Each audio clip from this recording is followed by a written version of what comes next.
Mesdames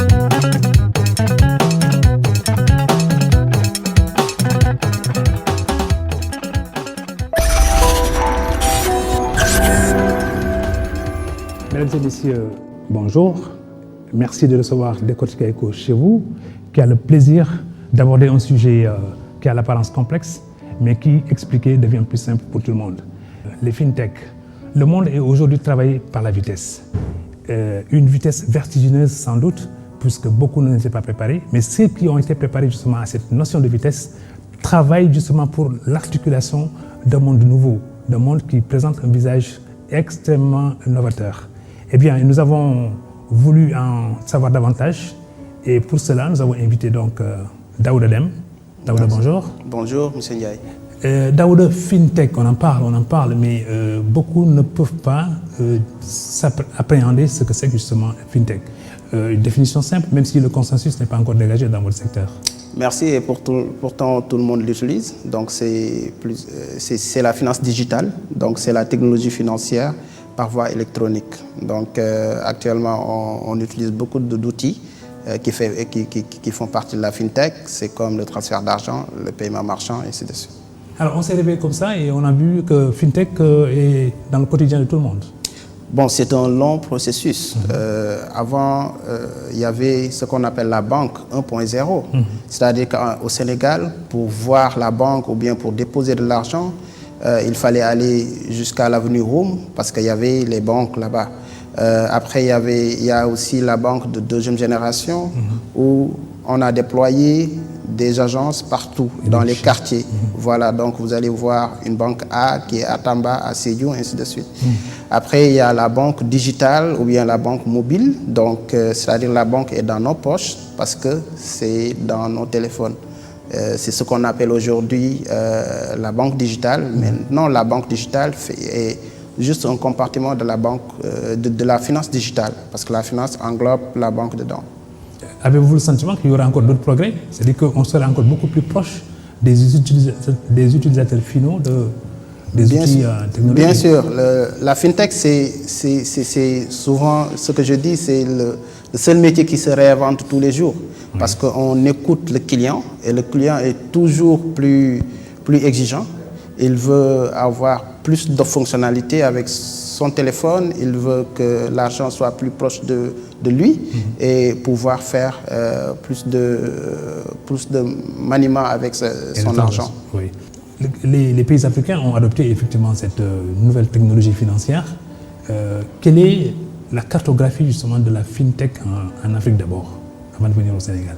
Bon, l'Afrique, le paradoxe c'est que l'Afrique, il y a plus de FinTech en Afrique parce que le taux de bancarisation est trop faible, le taux d'assurancier est trop faible aussi et le taux des clients de la microfinance aussi est aux environs de 25 à 30%. Donc il fallait avoir un outil qui nous répond le plus. Et pour cela, on a regardé le taux de la pénétration de la téléphonie qui avoisine les 100%. Donc c'est pourquoi on a dit, OK, on va prendre la finance qu'on va mettre au niveau de nos téléphones. C'est là où vraiment est née la FinTech africaine. Donc quand on parle de FinTech africaine et FinTech par exemple européenne, c'est pas la même chose parce que c'est pas les mêmes fonctionnalités. Là-bas par exemple, il n'y a pas beaucoup de ce qu'on appelle ici de mobile money. C'est plus développé en Afrique, surtout en Afrique de l'Est. C'est justement pour répondre à ta question, à savoir la cartographie. Là, on verra qu'il y a des pays qui sont matures, qui ont une maturité en termes de FinTech. Un peu de mots qui sont-ils? Il y a par exemple le Nigeria, oui. Où l'écosystème est bien fourni avec des solutions technologiques financières appropriées. Il y a aussi le Kenya, où avec leur mastodonte M-Pesa, que tout le monde connaît, qui a fait des ravages partout en Afrique et dans le monde même, parce que maintenant c'est une solution qui est même disponible en Europe. Il y a aussi l'Afrique du Sud et l'Égypte avec sa ville la plus peuplée en Afrique qui est le Caire. Voilà. Alors, j'ai séjourné au Kenya et je connais bien effectivement comment les Kenyans utilisent sans doute le mobile banking. Et je pense même que c'est en Afrique que ça a été expérimenté au point que maintenant les banques européennes, les banques nord-américaines ont compris effectivement tout l'intérêt qu'elles avaient effectivement à adopter le mobile banking. Puisque nous avons été les premiers à expérimenter sous forme de laboratoire donc le mobile banking, nous devons sans doute jouer les premiers rôles dans ce domaine-là. Oui, mais il y a toujours des blocages, des contraintes. Surtout quand on parle de contraintes, il y a ce blocage réglementaire qui vient toujours parce que nos banques centrales ont du mal à se l'approprier et à anticiper, exactement, à anticiper sur les textes réglementaires, législatifs et fiscaux. Autrement dit, une loi devrait être attendue pour pouvoir permettre maintenant aux fintech de bien fonctionner. Effectivement, dans les pays anglophones, surtout le Kenya, leur banque centrale est plus en avance sur la nôtre. Donc la BCEAO, par exemple, est dans un projet d'amendement de ces textes pour mettre la fintech au niveau de ces textes-là et de voir comment faire la promotion des fintech qui sont dans l'Afrique de l'Ouest. Au plan institutionnel et au plan politique, on voit que l'Union africaine a fixé un agenda 2063 qui devrait permettre à toutes les économies donc, de s'impliquer. Si peut-être les banques centrales ne coordonnent pas pour être justement au top rendez-vous justement de la date fatidique de 2063, il va se poser des problèmes donc, pour qu'il y ait une universalisation justement du fintech.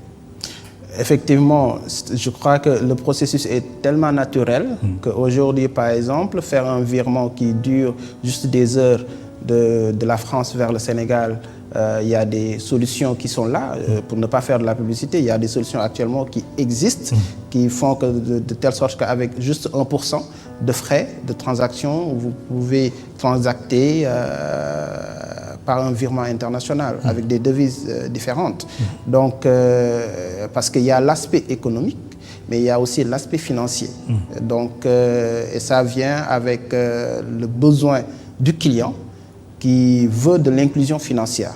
Parce que je dis souvent que la fintech vient pour la bancarisation, pour l'accès aux services financiers des populations africaines. Du plus grand nombre. Effectivement, parce que le paysan qui est dans son champ à Nenefecha ou bien à Saraya, qui n'a ni Internet ni électricité, normalement, il y a l'USSD aujourd'hui qui peut être utile pour qu'il puisse avoir accès à sa banque, faire des dépôts, faire des retraits et pouvoir même consulter son solde.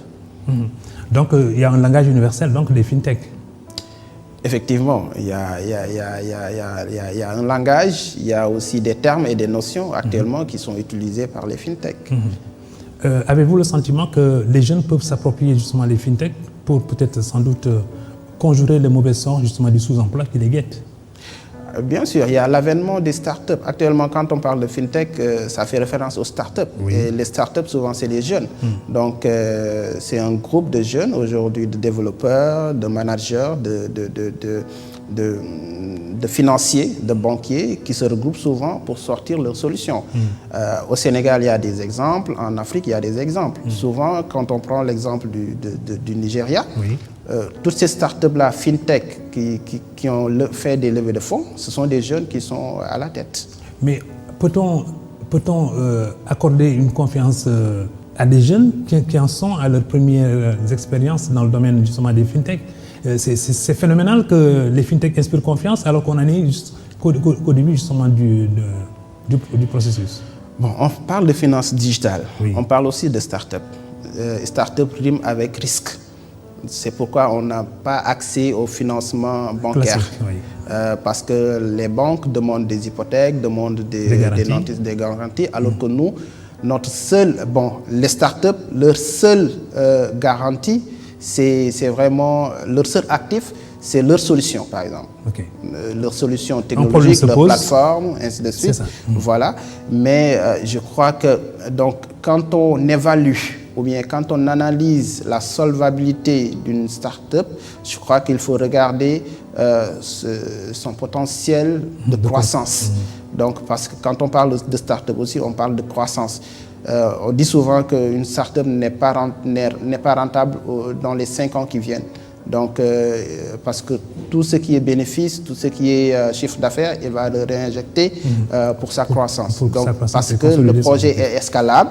Ce qui est adapté ici au Sénégal est adapté au Mali et adapté en Côte d'Ivoire. Donc, quand on fait quelque chose ici et que ça marche, normalement, ça doit marcher à Abidjan. Parce que, comme je le dis souvent, toute problématique en Afrique, c'est une idée d'entreprise et on a les mêmes problématiques. Là, c'est vraiment l'exclusion financière. Donc, il y a une spécificité africaine des fintech qui soit différente des spécificités peut-être rencontrées en Asie ou en Europe. Effectivement, parce que ça doit répondre à une problématique. Nous, notre problématique, c'est l'accès aux services financiers de base. C'est comment faire pour consulter mon solde. C'est comment faire pour transférer de l'argent à mon parent qui est à Touba. Comment faire, par exemple, pour avoir un crédit de 5 000 francs parce que j'en ai besoin. Comment faire pour payer ma facture d'électricité, d'eau, ainsi de suite et tout. Donc, ce n'est pas les mêmes problématiques que l'Europe par rapport à l'Européen qui se dit, moi, j'ai de l'argent, j'ai déjà beaucoup d'épargne, ce que je veux, c'est avoir un crédit immobilier, ou bien c'est vraiment d'être scoré pour faire un pari en ligne, ainsi de suite. Ce n'est pas la même chose. Alors, Daouda, les fintechs se caractérisent justement par la rapidité d'exécution. Or, nous venons justement d'une civilisation où la lenteur était inscrite comme étant un comportement de maturation. On change d'échelle. Oui, mais il y a aussi ce qu'on appelle l'éducation financière, actuellement, qui est souvent naturelle. Aujourd'hui, même les nouvelles solutions que vous voyez dans la ville, il n'y a aucune fintech qui fait une vidéo pour expliquer comment ça marche, sa solution. S'il y a un besoin pour le client, c'est le client qui se l'approprie et qui va même faire de l'auto-formation, parce que c'est pourquoi maintenant on incite toujours les fintechs à avoir des parcours clients très faciles. Okay. Et c'est très important aussi, parce que le client, souvent, quand il voit deux solutions identiques, il va forcément prendre la solution qui est plus facile à utiliser. Retour au Sénégal. Le Sénégal se comporte comment dans le monde impitoyable des fintechs? C'est une situation d'émergence, parce qu'il y a beaucoup de fintech actuellement au Sénégal. Il y a bien sûr le leader, il y a les opérateurs déjà, il y a les banques, il y a les institutions de microfinance et il y a les fintech qui ne sont pas des opérateurs. Je m'explique. Les banques veulent être digitalisées, donc ils vont forcément prendre une start-up ou bien prendre une autre société effectivement en interne qui vont digitaliser leurs opérations. Et c'est la même chose pour la microfinance. Il y a les opérateurs qui se disent, OK, nous, on a déjà notre parc de clients, on va transformer tous nos clients en clients de banque. Okay. C'est ce que les opérateurs ont fait. C'est pourquoi... C'est malin, c'est de les capter. Effectivement, c'est de les capter. Maintenant, il y a les fintech aussi, qui ne sont ni des opérateurs, ni des banques, et qui veulent avoir leur part de marché. Comment ils font? Ils sont dans les wallets, donc ils ont les wallets, des portefeuilles électroniques. Tout à fait. Ils ont des solutions de paiement. Quand vous allez par exemple dans une grande surface et que vous voulez payer et que vous n'avez pas de monnaie, de cash, donc vous pouvez utiliser parmi ces solutions financières-là, ces solutions de fintech pour pouvoir faire du paiement marchand. Donc c'est ça, mais en tout cas, il y a le leader qui est un opérateur, qui a plus de 8 millions de clients et qui veut transformer vraiment ces 8 millions de clients en clients de banque. C'est quand même assez intéressant de voir l'évolution assez rapide et le changement de comportement aussi chez la plupart des Sénégalais qui adoptent donc les fintech comme des solutions très pratiques. Chacun peut-être peut s'y retrouver. Mais c'est l'âge d'or donc des fintech en ce moment, ou bien c'est le futur qui va déterminer l'âge d'or? C'est déjà le commencement de l'âge d'or, mais ça va toujours se fructifier. C'est pourquoi aujourd'hui il y a beaucoup d'investisseurs, de business angels, de fonds d'investissement qui financent les fintech aujourd'hui, qui veulent entrer dans le capital. parce que c'est de la rentabilité vraiment. Imaginez par exemple, juste dans une journée, il y a plus de transactions. S'il y a 100 000 transactions, et que pour chaque transaction, le panier moyen c'est 20 000, et que pour chaque transaction, tu as 1%, qui est en termes de profit de bénéfice, donc ça passe plus pour les fintechs que pour les banques aujourd'hui. Donc c'est pourquoi maintenant, c'est ce que je disais l'autre jour, que la banque est morte, vive la banque. Oui. Donc la banque va mourir, mais la banque aussi va renaître pour être plus digitale, parce que les gens ne veulent plus se déplacer, ils veulent rester dans leur salon, faire des transactions financières comme si il était au niveau de leur guichet bancaire. Tout à fait.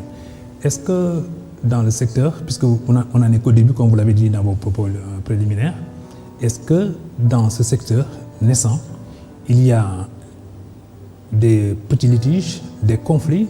Est-ce qu'il y a comment on appelle ça, des différends? Et si oui, où est-ce qu'ils se règlent ces différents problèmes? Bon, c'est pourquoi même la Banque centrale doit intervenir aujourd'hui pour régir un cadre réglementaire solide, rigoureux, propre à la fintech. Parce qu'il y a beaucoup de choses aujourd'hui qui sont nuancées, même en interne dans ces fintechs-là. Par exemple, en termes de taxes, est-ce que, par exemple, la fintech, la boîte doit payer une TVA ou bien c'est une TAF, TVA, taxe à la valeur ajoutée, TAF, taxe des activités financières. Et il y a aussi d'autres acteurs, parce que même au sein de la fintech, il y a des acteurs. Il y a par exemple ce qu'on appelle les agrégateurs. Pour ne pas nommer, il y a 3 à 4 agrégateurs au Sénégal. C'est ça, ça se comprend. Voilà, donc il y a aussi des solutions de paiement. Il y a des STA, ce qu'on appelle les STA, c'est des sociétés de transfert d'argent. Et pour faire une petite parenthèse là-bas, souvent les Sénégalais ne font pas la différence entre, par exemple, un portefeuille électronique et une société de transfert d'argent. Quand tu fais un transfert d'argent, c'est d'une personne à une personne. Alors que quand tu as ce wallet, ce portefeuille, effectivement, portefeuille électronique, c'est beaucoup d'opérations. Tu fais un dépôt dans ton wallet et tu prends, voilà, donc ça garde l'argent. C'est pourquoi à la Banque centrale, on parle de création de monnaie. Donc les établissements de monnaie électronique créent de la monnaie, alors que les sociétés de transfert d'argent ne créent pas de la monnaie, ils gèrent juste la transaction. C'est un gateway, c'est un canal de c'est une intermédiation. Effectivement. C'est une intermédiation financière. Voilà, donc pour le moment, il n'y a pas une instance d'arbitrage en cas de conflit, espérons simplement qu'il n'y en ait pas. Mais forcément, puisqu'on est dans des échanges, dans des transactions, il ne faut pas exclure justement cet aspect-là de la vie de ces entreprises fintech. Ça, c'est un aspect. Mais le second, maintenant, on peut s'inspirer également du modèle d'organisation de pays qui ont peut-être un système ou un modèle beaucoup plus achevé, comme le Kenya, comme le Nigeria, comme l'Égypte. Ces pays-là, certes, peut-être c'est des pays à très forte démographie. Le Sénégal n'en est pas encore là, puisque nous ne sommes que 16 millions d'habitants.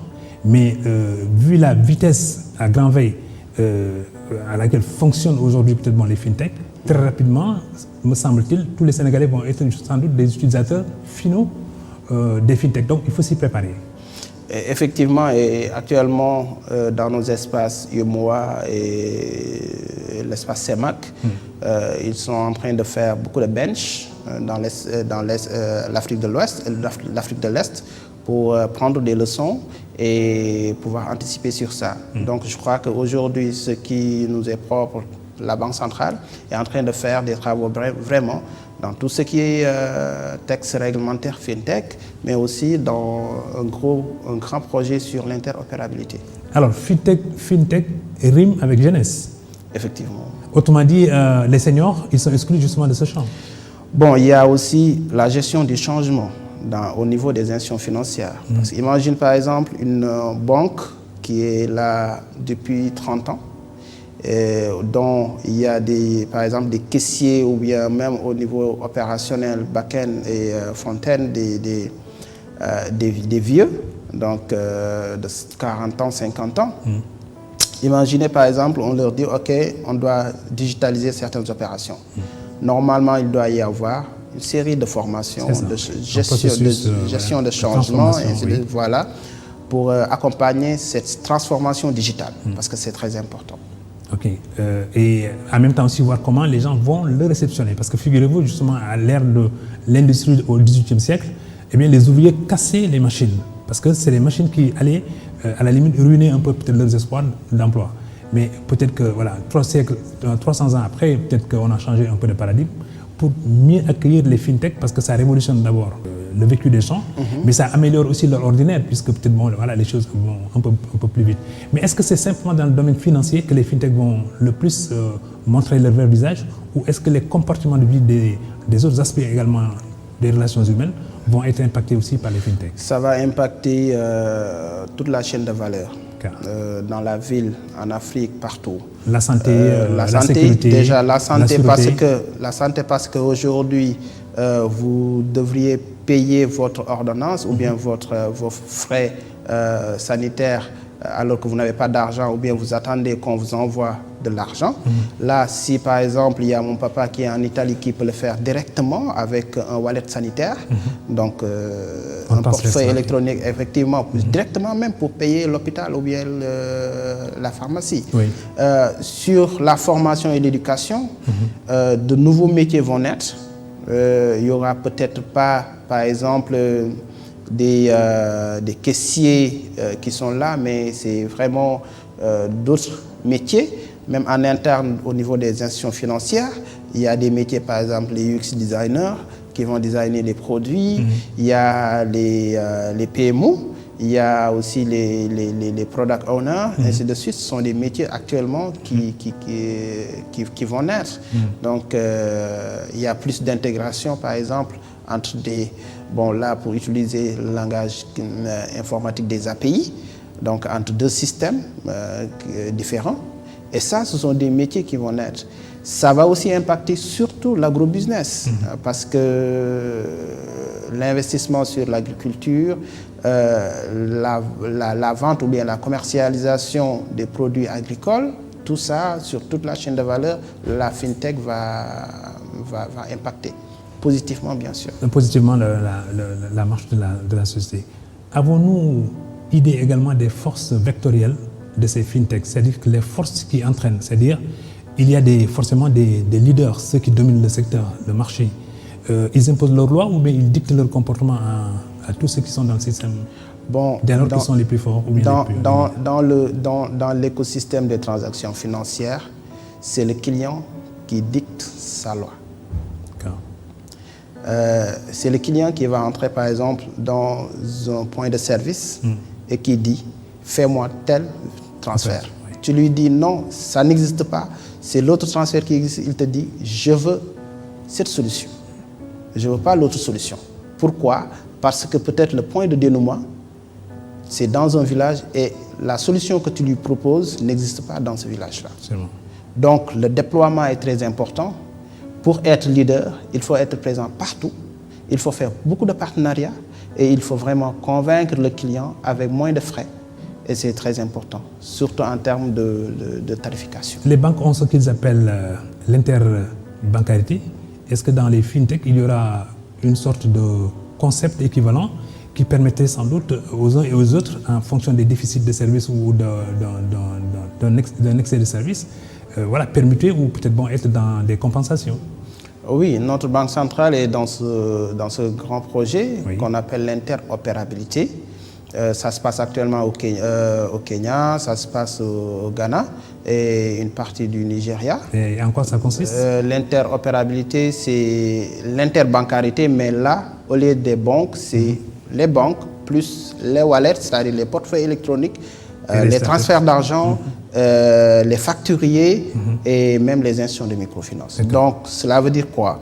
Je peux avoir mon portefeuille électronique A, avoir 20 000 francs et pouvoir le transférer sur l'autre portefeuille électronique. Donc, prendre de ce transfert d'argent qui va atterrir forcément sur l'autre transfert d'argent. Prendre de l'argent de mon portefeuille électronique qui va atterrir sur mon compte bancaire. Okay. Donc c'est cette interopérabilité-là qui est en train d'être faite en termes de projet. Autrement dit, dès que par un seul point d'entrée, je peux naviguer à ma guise à l'intérieur donc de l'écosystème. Effectivement. C'est-à-dire il n'y a ni interdit, ni encadrement, ni limite objective, si ce n'est peut-être des limites voilà, de mes moyens financiers. Bon, il y a toujours des limites en fait, parce qu'il y a des règles qu'il faut respecter. Oui, l'interopérabilité va venir avec ses manuels de procédure, va venir avec sa loi, va venir avec ses instructions. Donc les instructions de la Banque centrale, il faut les respecter. Je crois que c'est une continuité même de ce qui existe actuellement avec Jimmy Yomoa, c'est l'interbancarité. Donc on va juste faire la continuité avec les institutions financières qui restent. Alors, Daouda, un cas d'école, un maraîcher du Potou, par exemple, qui dispose de sa récolte de pommes de terre, mais qui veut savoir dans la journée les poches qui ont besoin de pommes de terre, mais lui n'a pas connaissance justement de ces poches. Est-ce que par le système que vous voulez préconiser, est-ce que par le biais de ce système-là, il est possible à ce maraîcher du Potou de visualiser les marchés pour pouvoir les approvisionner ou les ravitailler? Bon, je crois que vous venez de donner une idée d'innovation pour pas mal de jeunes, parce qu'il y a pas mal de solutions qui font actuellement de la bourse agricole, donc de pouvoir donner en temps réel le prix des produits agricoles, donc de pouvoir cartographier ou d'avoir un mapping de là où on a besoin de mes produits. Je crois que c'est une idée que je crois que les téléspectateurs actuellement peuvent investir là-dessus parce que c'est une demande. Mais il n'y a aucune question pour moi, parce que l'idée me vient de moi. Si vous voulez aussi, je peux mettre à votre disposition des ingénieurs qui vont le faire. N'est-ce pas? Alors, fondamentalement, demain, y a-t-il possibilité de raccourcir les étapes de progression, les étapes de développement, simplement parce que les fintechs se sont installés durablement chez nous et ensuite les gens manipulent à leur guise donc, les instruments de fintech? Bon, à leur guise, parce que comme je l'ai dit tout à l'heure, il y a forcément des règles. Par exemple, en termes de transfert d'argent, vous ne pouvez pas accéder ou bien dépasser certains montants. Mais en termes de produits, de nouveaux produits, des produits vont naître. Comme je l'ai dit l'autre jour, par exemple, le crédit digital va naître. Il y a l'arrivée, par exemple, de Libra et de Calibra de Facebook, la monnaie de Facebook. Il y aura aussi les bitcoins avec la blockchain et tout. Donc, l'écosystème va changer. Et le paiement marchand aussi va prendre sa part. C'est-à-dire que ce qu'on appelle le cashless society, c'est-à-dire une société qui est sans contact, tout va se faire sans cash. Parce que je dis souvent qu'en Afrique, on a deux problématiques. Il y a le marchand qui dit comment vendre quelque chose à distance à des gens qui n'ont que du cash. N'est-ce pas? Et l'acheteur qui dit comment acheter quelque chose alors que je n'ai que du cash. C'est ce que les fintechs sont en train de résoudre. Alors, on va terminer par une question assez générale. Nous sommes des Sénégalais, nous sommes des Africains et nous aimons aussi les cérémonies, les baptêmes, les mariages ou voilà, d'autres types de cérémonies de cette nature. Mais quand vous organisez votre cérémonie et que peut-être les gens viennent et chantent vos louanges, mais les fintechs ne sont pas assez outillés pour donner de l'argent par le biais justement de la dématérialisation à celui-là qui est en train de vous vanter. Alors, même avant l'événement, il y a les plateformes de crowdfunding, c'est-à-dire les financements participatifs. Et ça, c'est développé plus à Abidjan. Par exemple, quand j'ai un mariage, il y a tout mon entourage, mes parents, et ainsi de suite, qui participent à leur guise à un montant. Donc là, ils peuvent le passer par des plateformes de crowdfunding. Vous mettez votre projet de mariage et il y a des participations. Très bien. Maintenant, quand on parle de dématérialisation, parce que vous parlez de chanter des louanges, on a besoin de voir quelque chose qui est palpable. Peut-être que là, c'est juste digital, alors qu'on ne le voit pas. Oui, donc, il faut juste changer de modèle de représentation. Effectivement. Le modèle de représentation. Voilà, le sujet est vaste. Il n'est pas possible de l'épuiser en 30 minutes. Mais nous avons quand même tenté d'explorer un peu la géographie financière donc, des fintechs. J'espère que peut-être notre invité a su vous convaincre que d'abord le modèle change, mais le monde lui-même, il change à une vitesse grand V. Et eux, jeunes, ils s'approprient ces éléments pour donner à l'Afrique aussi un visage beaucoup plus rayonnant.